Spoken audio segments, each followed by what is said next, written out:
नमस्कार दोस्तों, स्वागत है आप लोगों का हमारे गजब ज्ञान यूट्यूब चैनल में। दोस्तों आज हम हाजिर हुए हैं आप लोगों के सामने एक बड़ी ही अनमोल और ज्ञानवर्धक कहानी लेकर के। इस कहानी में आप लोगों को सुनने के लिए मिलेगा कि धर्म के खम्भ किस किसने देखे हैं, ये धर्म के खम्भ क्या होते हैं।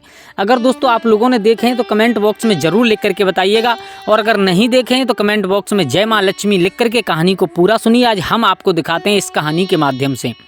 तो दोस्तों एक बार भगवान नारायण से सैया पर लेटे हुए थे क्षीर सिंधु में। माँ लक्ष्मी उनकी सेवा कर रही हैं। सेवा करते करते उनके दिमाग में एक बात आई। बोले प्रभु मेरे दिमाग में 2 प्रश्न हैं, आप उनके उत्तर दे दीजिए। बोले क्या?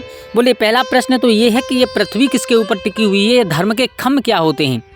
और दूसरा प्रश्न ये है कि ऐसा कौन सा राजा था जिसने अपनी पत्नी का पेट फाड़ करके और अपने बेटा की बलि दे रखी थी। क्या? बोले हाँ। भगवान नारायण समझाने लगे, लक्ष्मी तुमने बहुत सुंदर प्रश्न किया। कलयुग में इन प्रश्नों के उत्तर जो कोई सुनेगा उनके घर में धन माल की कभी कोई कमी नहीं होगी, उनके माया से भंडार भरे रहेंगे। तो दोस्तों एक कहानी के माध्यम से भगवान विष्णु ने और माँ लक्ष्मी को इन प्रश्नों के उत्तर दिए हैं। अगर आप भी सुनना चाहते हैं तो प्लीज़ आपसे रिक्वेस्ट है कि हमारे गजब ज्ञान यूट्यूब चैनल को सब्सक्राइब करें, और हो सके तो अपने परिवार और दोस्तों के साथ में शेयर जरूर कर दें। कमेंट बॉक्स में जय माँ लक्ष्मी जरूर लिखें। माँ लक्ष्मी से प्रार्थना करूंगा, माँ जो भाई लाइक कमेंट और चैनल को सब्सक्राइब करें, उनके ऊपर तुम्हारी कृपा हमेशा ऐसे ही बरसती रहे। तो आ जाओ, आप लोगों का समय ज़्यादा बर्बाद ना करते हुए गौर करते हैं, सीधे पहुँचते हैं कहानी के ऊपर।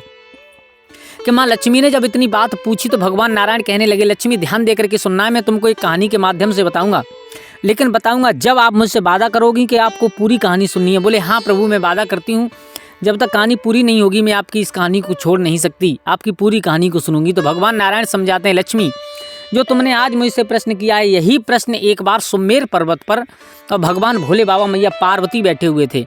तो भगवान भोले बाबा से पार्वती ने प्रश्न किया था, प्रभु केवल एक बात बता दीजिए कि ये पृथ्वी किसके ऊपर टिकी हुई है। भगवान भोलेनाथ कहने लगे, पार्वती ये पृथ्वी धर्म के खम्भों पर टिकी हुई है। मैया पार्वती ने हट की है कि ये धर्म के खम्भ क्या होते हैं और आप इन्हें हमें दिखा दीजिए। भगवान भोले बाबा कहते हैं, पार्वती मैं तुम्हें दिखा तो दूंगा, लेकिन इसके लिए तुम्हें एक बहुत बड़ी कीमत चुकानी पड़ेगी। बोले क्या कीमत चुकानी पड़ेगी? बोले तुम्हें कीमत ये चुकानी पड़ेगी कि तुम्हें अपने जीवन में संघर्ष करना पड़ेगा, तुम्हें कष्ट भी हो सकता है। मैया पार्वती कहने लगी, भोले बाबा चाहे को जो भी कष्ट पड़े मैं सबको सहने के लिए तैयार हूँ, लेकिन मुझे आप धर्म के खम्भ दिखा दीजिए। मेरे भैया भगवान भोले बाबा ने विचार किया, चलो ठीक है तुम नहीं मानती हो तो कल चलते हैं। और जैसे ही रात्रि जैसे तैसे व्यतीत हुई है, सुबह होते ही भगवान भोले बाबा मैया पार्वती को लेकर के उस पर्वत से निकल करके चले हैं मृत्युलोक की तरफ। तो मृत्युलोक में एक राजा थे जिनका नाम था मानधाता। मेरे भैया बहुत बड़े धर्मात्मा राजा थे, उनके घर में किसी भी प्रकार की कोई कमी नहीं थी। लेकिन भगवान भोले बाबा ने एक विचार किया है कि धर्म के खम्भ दिखाने, तो भगवान भोले बाबा ने अपने स्वरूप को बदला है। क्या? अपने स्वरूप को बदल करके एक कोढ़ी का स्वरूप रखा है, यानी एक बुजुर्ग कोढ़ी बन गए जिनके शरीर से कोढ़ चुचा रहा है। और मैया पार्वती को एक बहुत सुंदर सी स्त्री बना दिया, और स्त्री बना करके भगवान भोले बाबा ने पहले ही समझा दिया कि पार्वती एक चीज़ का ध्यान रखना। बोले क्या? कि आप मेरा शरीर वृद्ध हो चुका है, मेरे शरीर से कोढ़ चल रहा है, एक काम कीजिए आप मुझे पीठ पर बिठा करके और मैं बताऊं वहाँ ले चलिए, और वहाँ ले जा करके वहाँ नगर में एक मानधाता नाम के राजा राज्य करते हैं, उनके बाग में ले जा करके मुझे बिठा दीजिए। मेरे भैया मैया पार्वती ने उन महात्मा को, यानी भगवान भोले बाबा ने जो वृद्ध शरीर धारण कर लिया था, उनको अपनी पीठ पर बिठा करके महाराज मानधाता की नगरी की तरफ लेकर के चली हैं। रास्ते में चलती जा रही हैं तो लोग सब तरह के इंसान मिलते हैं, कोई तो भला मिलता है, कोई बुरा मिलता है। इतने बुरे मिले, कुछ तो ये कहते हैं देखो ये कितनी पागल हो रही है, ये एक बुजुर्ग को, एक वृद्ध को ये आज नहीं तो कल नहीं तो परसों ये मरने वाला है, इसको अपनी पीठ पर बिठा करके घूम रही है। किसी ने तो मैया पार्वती से कह भी दिया, इस बुढ़े के साथ में क्या कर रही हो आप, हमारे साथ चलिए। लेकिन किसी को धर्म का भय है, किसी को कानून का भय है, क्या भय है कोई पता नहीं है। क्या लोग इंसान रास्ते में बातें कर रहे हैं। मैया अपनी पीठ पर बैठा करके भगवान भोले बाबा को और वहीं पर पहुंच गई है जहां पर महाराज मानधाता का बाग था।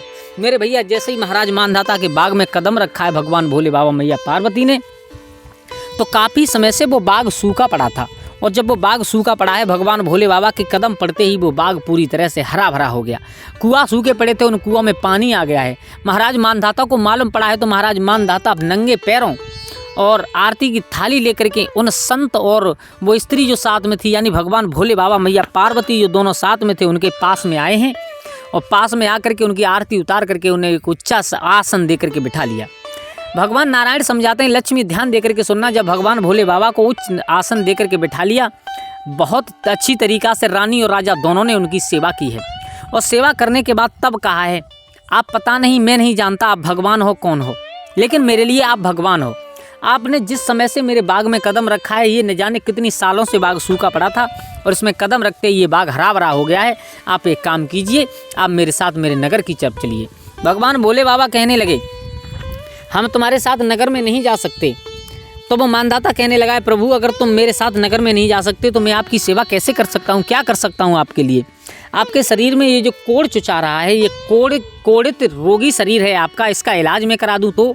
भगवान भोले बाबा कहने लगे, ठीक है करा दो, लेकिन एक बात का वचन देना, अगर आप इलाज कराओगे तो मेरी पूरी बीमारी ठीक करवा करके, इस कोढ़ को ख़त्म करवा करके तभी यहाँ से आप जाना। बोले हाँ ठीक है। मेरे भैया राजा तो राजा के आसपास जितने भी वैद हकीम डॉक्टर जो कुछ भी थे सबको बुलाया है। सब भगवान भोले बाबा का इलाज कर रहे हैं। यहाँ तक इलाज करते हैं कि अपना अपना पूरा जोर लगाते हैं, लेकिन भगवान भोले बाबा को वो माया रूपी कोढ़ ठीक नहीं होता है। उन संत का वो माया रूपी कोढ़ ठीक नहीं हो पा रहा है। मैया पार्वती और भगवान भोले बाबा उसी बगिया में रुक रहे हैं। महीनों का समय निकल गया, लेकिन महीनों का समय निकल गया, डॉक्टर हकीम वैद लोग उन भगवान भोले बाबा को जो संत रूप में थे, वृद्ध रूप में थे, उनको इलाज करते हैं और उसके बदले में धन माल राजा के यहाँ से लेकर के चले जाते हैं। लेकिन भगवान भूतनाथ भोले बाबा की ऐसी माया कि समय निकलता चला गया, लेकिन उनके कोढ़ पर कोई प्रभाव नहीं पड़ा। और उधर ऐसा हुआ कि जो हकीम वैद इतना लूट कर रहे थे, इतनी दवा के पैसे ले रहे थे, इतना धन ले जाते थे कि कुछ ही समय व्यतीत हुआ, 6 महीने शायद व्यतीत हुए और उधर राजा का खजाना तक खाली होने लगा है। अब राजा विचार कर रहा है कि इन महात्मा का कोढ़ ठीक नहीं हो रहा है, मेरे पास कुछ बचा नहीं है, अब मैं करूं तो करूं क्या। और मैंने वचन दिया है इस वृद्ध इंसान को कि मैं अपने यहाँ से तुम्हें कोढ़ ठीक करवा करके तभी भेजूंगा। मेरे भैया वो बहुत बड़ा धर्मात्मा राजा था। अब क्या हुआ है, समय निकलता चला जा रहा है। अब भगवान भोले बाबा का कोढ़ ठीक होने का नाम नहीं ले रहा। मैया पार्वती बहुत कष्ट झेल रही हैं, भोले बाबा की सेवा करती हैं, रोती हैं, विचार करती हैं, मैंने ये ऐसा क्यों पूछ लिया, मैंने ये धर्म के खम्भ क्यों देखना चाहे। मेरे भैया अब धर्म के खम्भ देखने के चक्कर में मैया पार्वती इतनी दुखी हो जाती हैं कि भगवान भूतनाथ से कहती हैं, बाबा अब एक काम करो, अब अपनी माया को समेटिए, अब हम और आप यहाँ से चलते हैं, इस राजा के पास में भी कुछ नहीं बचा है। भगवान भोले बाबा कहने लगे, अभी तुमने धर्म के खम्भ देखे कहाँ हैं, थोड़ी देर और रुकिए। तब तक क्या हुआ कि राजा रानी हाथ में थाली लेकर के भगवान भोले बाबा और मैया पार्वती की सेवा के लिए चले आ रहे थे। वही राजा मानदाता और उनकी पत्नी आकर के देखा है तो उन महात्मा के शरीर से कोढ़ चुचा रहा है, उसमें बिल्कुल भी थोड़ा बहुत भी आराम नहीं लगा है। राजा मानदाता देखते ही देखते रह गए। अब भगवान भोले बाबा ने कहा है, राजन उस दिन की याद करो जिस दिन हम तुम्हारी बगिया में आए थे। तुमने आकर के हमें वचन दिया था कि चाहे परिस्थिति कोई भी आ जाए, चाहे हालात कोई से बन जाएं, लेकिन हम तुम्हें बिना ठीक किए हुए यहाँ से नहीं जाने देंगे।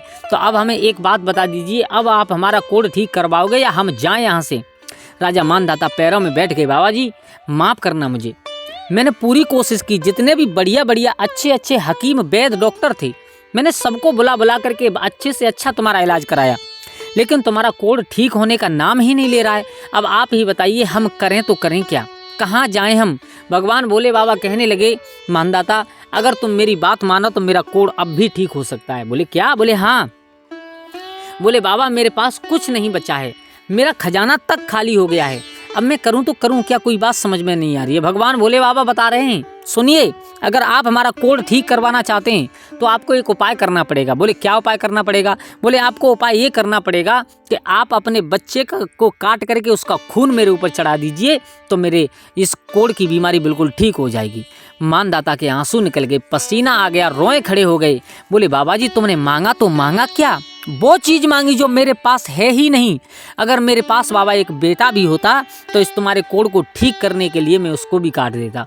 मैया पार्वती को पसीना आ गया, मैया पार्वती के हाथ पैर कांपने लगे। अरे बाबा क्या करने जा रहे हो, इस बेचारे के पास में कुछ भी नहीं है, और दूसरी बात ये इतना बड़ा धर्मात्मा है कि अगर इसके पास में बेटा होता तो ये उसे भी काट करके तुम्हारे ऊपर चढ़ा देता, लेकिन मुझे बाबा जी धर्म के खम्भ नहीं देखने हैं। अब वो राजा मानदाता वहाँ से अपने नगर की तरफ चला जाता है और मैया पार्वती भगवान भोले बाबा से प्रार्थना कर रही हैं, बाबा जी मुझे माफ़ करना, मुझसे गलती होगी जो मैंने ये बात पूछ ली। अब मैं नहीं चाहती मेरी आंखों के सामने किसी की हत्या हो, मैं नहीं चाहती मेरी आंखों के सामने और तुम्हारे कोढ़ ठीक करने के चक्कर में किसी की जान जाए। बाबा अपनी माया को समेटिए, यहाँ से चलिए। मेरे भैया भगवान भोले बाबा कहते हैं, पार्वती अब उस राजा का तो जो होना था वो हो गया, और मुझे ये मालूम है कि वो राजा बहुत बड़ा धर्मात्मा है, लेकिन सुनो अब आप इतने दिन से रुक रहे हो तो थोड़े से दिन और रुकिए, ऐसा भी होगा कि ये राजा इस उपाय को भी करेगा। क्या? बोले हाँ। कहाँ से करेगा? बोले देखते रहिए। दूसरा दिन हुआ, वो मानदाता राजा फिर आए, आकर के महात्मा के पास में और भगवान भोले बाबा के पास में बहुत रोते हैं। क्या करूं बाबा, मेरी कोई बात समझ में नहीं आ रही है। भगवान भोले बाबा ने कहा, राजा सुन, मैं तुझे एक बात बताना चाहता हूँ। बोले क्या? मैं तुझे ये बताना चाहता हूँ कि तू अपने बेटा का खून चढ़ाना चाहता है, मेरे इस रोग को ठीक करना चाहता है। बोले हाँ, करना चाहता हूँ, लेकिन बाबा सबसे बड़ी बात ये है कि मेरे यहाँ पर कोई पुत्र है ही नहीं। मैं चढ़ाऊँ तो चढ़ाऊँ कैसे? चढ़ाऊँ तो चढ़ाऊँ किसका? भगवान भोले बाबा कहने लगे, राजन तुम्हारे यहाँ पर बेटा है, लेकिन तुम्हें मालूम नहीं है। बोले कौन है? बोले तुम्हारी पत्नी गर्भ से है, उसके 6 महीने का गर्भ पल रहा है। ध्यान रखना, जिस दिन से हमने तुम्हारी बगिया में कदम रखा है उसी दिन से तुम्हारी पत्नी के उदर में गर्भ पल रहा है। अगर तुम चढ़ाना चाहते हो तो उस बच्चे को निकाल करके मेरे ऊपर खून चढ़ा दीजिए। मेरे भैया अब तो माता पार्वती और ज़्यादा घबरा गई। भगवान नारायण समझाते हैं, लक्ष्मी ध्यान दे करके सुनना, माता पार्वती इतनी ज़्यादा घबरा गई, रोने लगी हैं, आंखों से आंसू चलने लगे हैं। बाबा तुम्हारे इस एक छोटी सी मायावी बीमारी के चक्कर में 2 लोगों की जान जाएगी, क्योंकि उसकी पत्नी के उदर में बेटा पल रहा है। अगर बेटा को निकालेगा तो पत्नी मारी जाएगी, और बेटा को निकाल करके तुम्हारे ऊपर काट करके खून चढ़ाएगा तो वो बेटा मारा जाएगा। बाबा जी मुझे नहीं धर्म के खम्भ देखने, आप रुक जाइए, यहीं पर अपनी माया को समेट लीजिए। भगवान भोले बाबा ने मैया पार्वती को समझाया है, पार्वती आप कुछ दिन और रुकिए, अभी देखना है ना धर्म के खम्भ कैसे होते हैं। तुमने ये प्रश्न किया था मुझसे, तो इसका उत्तर कर देना चाहता हूँ। उत्तर देना ही नहीं चाहता बल्कि तुम्हें दिखाना चाहता हूँ। महाराज मानधाता इतनी बात सुन करके उन भगवान भोले बाबा की जो संत रूप में वृद्ध रूप में बगिया में रुके हुए थे अपने घर जाते हैं। घर जाकर के संध्या के समय रानी के पास में पलंग पर बैठे हुए हैं, आंखों से आंसू चल रहे हैं। रानी ने पूछ लिया, कहो महाराज क्यों रो रहे हो, कारण क्या है? बोले कारण ये है कि मेरा धन माल धन धान्य सब कुछ चला गया, और अब मुझे ऐसा लगता है मेरा धर्म भी जाने वाला है। या तो इंसान के पास धर्म बच जाए या धन बच जाए, इनमें से एक चीज़ बचनी चाहिए, लेकिन मेरा धन भी चला गया, अब मेरा धर्म और जाने वाला है। मैं इस संसार में जीऊँगा तो कैसा मुंह लेकर के जीऊँगा, किस मुख से जीऊँगा। आज पत्नी रोने लगी है। पत्नी कहने लगी, अगर मेरे प्राण लेने के बाद भी अगर कोई उपाय हो सके तो आप उसे जरूर करिए, लेकिन उन महात्मा का उन बाबा का कोढ़ जरूर ठीक कीजिए। महाराज ने कह दिया, कोढ़ तो ठीक हो जाएगा, लेकिन उसके लिए तुम्हारी जान चली जाएगी। रानी ने बगैर सोचे समझे कह दिया, महाराज मेरी जान जाए तो ठीक है, लेकिन उन महात्मा का कोढ़ जरूर ठीक हो जाना चाहिए, तुम्हारा धर्म नहीं जाना चाहिए। दोस्तों ऐसे ऐसे लोग हुए हमारी इस पृथ्वी पर कि पत्नी ने अपनी जान देना बेहतर समझा, लेकिन धर्म को छोड़ना, अपने पति के धर्म को छुड़वाना बेहतर नहीं समझा। तो आज वो राजा बहुत रोया है कि संसार में पहला ऐसा इंसान हूँ जो कि अपने धर्म के पीछे और अपनी पत्नी को अपने हाथों से मारूंगा। वो रानी कहने लगी, महाराज मेरे मरने से महात्मा का कोढ़ कैसे ठीक होगा, एक बार बता तो दीजिए। तो आज राजा कहने लगे, उन महात्मा ने बताया है कि तुम्हारी पत्नी के उदर में 6 महीने का बाल लड़का पल रहा है, अगर उस लड़के को निकाल करके उसका खून चढ़ा दिया जाए तो उस महात्मा का कोढ़ ठीक हो जाएगा। पत्नी एक बार के लिए रोई, लेकिन एक बार के लिए बहुत खुश हो गई। रोई इसलिए कि इतना सब कुछ चला गया, लेकिन फिर भी महात्मा का कोढ़ ठीक नहीं हुआ, और हंसी इसलिए कि चलो कोई बात नहीं, मेरी जान जा रही है तो जाने दो, लेकिन महात्मा का कोढ़ तो ठीक हो जाएगा। मेरे भैया सुबह हुआ, सुबह होते ही अपनी पत्नी को लेकर के वो महाराज मानधाता और कहाँ वहीं बगिया में पहुँचे जहाँ पर भगवान भूतनाथ वृद्ध अवस्था में लेटे हुए हैं। मैया पार्वती उनकी सेवा कर रही है एक तरुण स्त्री के रूप में। मानधाता ने ले जा करके अपनी पत्नी को भगवान भोले बाबा के सामने खड़ा कर दिया, हाथ जोड़ करके कहा है, बाबा जी आज आपका कोढ़ ठीक हो जाएगा, अगर आपने कहा है मैं वो कार्य करने के लिए जा रहा हूँ। तुमने कहा है कि मेरी पत्नी के उदर में बेटा पल रहा है और उसको निकाल करके उसका खून चढ़ा दीजिए, तो मैं अपनी पत्नी को ले आया हूँ, और इस पत्नी को काट करके मैं उस बेटा को निकाल करके और तुम्हारे ऊपर खून चढ़ाऊंगा तो शायद तुम्हारा रोग ठीक हो जाए। भगवान भोले बाबा ने कहा, ठीक है, जैसा आप उचित समझो वैसा कीजिए, हमने तो आपको बता दिया, अब करना आपका काम है। अब मैया पार्वती के हाथ पैर काँप रहे हैं, हाथ पैर काँप रहे हैं। उस मानदाता ने तनिक भी देर नहीं की, अपनी म्यान से तलवार निकाल करके रानी का पेट फाड़ दिया है।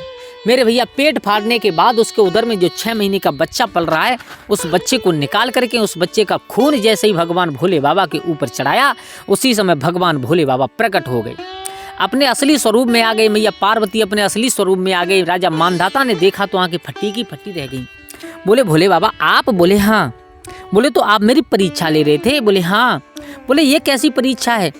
तब भगवान भोले बाबा ने पार्वती की तरफ इशारा किया है, पार्वती ध्यान कीजिए, उस दिन आपने प्रश्न किया था कि धर्म के खम्भ कैसे होते हैं, ये पृथ्वी किसके ऊपर टिकी हुई है, तो आप सुन लीजिए, धर्म के खम्भ इन्हें ही कहते हैं। जिन्होंने अपने परिवार तक को नहीं देखा, अपने लड़के को तक को नहीं देखा, अपनी पत्नी तक को नहीं देखा, लेकिन अपना धर्म नहीं छोड़ा, पत्नी को भी मार दिया, बेटों को भी मार दिया और अपना धर्म नहीं छोड़ा, तो इन्हें कहते हैं धर्म के खम्म। और ऐसे ही लोगों के बल पर, ऐसे ही लोगों के धर्म पर, ऐसे ही लोगों की आस्था पर, ऐसे ही लोगों के पुण्य पर ये पृथ्वी टिकी हुई है, अन्यथा ये पृथ्वी रसातल के लिए चली जाएगी। इसे कोई संसार में बचाने वाला पैदा नहीं होगा। जिस दिन ऐसे इंसान पृथ्वी से खत्म हो जाएंगे पार्वती, उस दिन ये पृथ्वी रसातल के लिए चली जाएगी। तो दोस्तों, ये थी धर्म के खम्मों की कहानी। अगर आप लोगों को अच्छी लगी हो तो प्लीज़ इस कहानी को शेयर जरूर कीजिए। कमेंट बॉक्स में हर हर महादेव जरूर लिखिएगा। भगवान भोले बाबा मैया पार्वती आपकी हर मनोकामना को पूर्ण करेंगे। उधर भगवान विष्णु ने माँ पार्वती को संतुष्ट किया है। आपके दोनों प्रश्नों का इसी एक कहानी से उत्तर मिल चुका है। दोस्तों, पूरी वीडियो देखने के लिए धन्यवाद। आज के लिए बस इतना ही। कल फिर मिलते हैं किसी एक नई कहानी, एक नई चर्चा के साथ। तब तक के लिए सभी लोग आनंदित रहें, खुश रहें। जय श्री राधे, जय श्री राम, जय माँ लक्ष्मी, हर हर महादेव।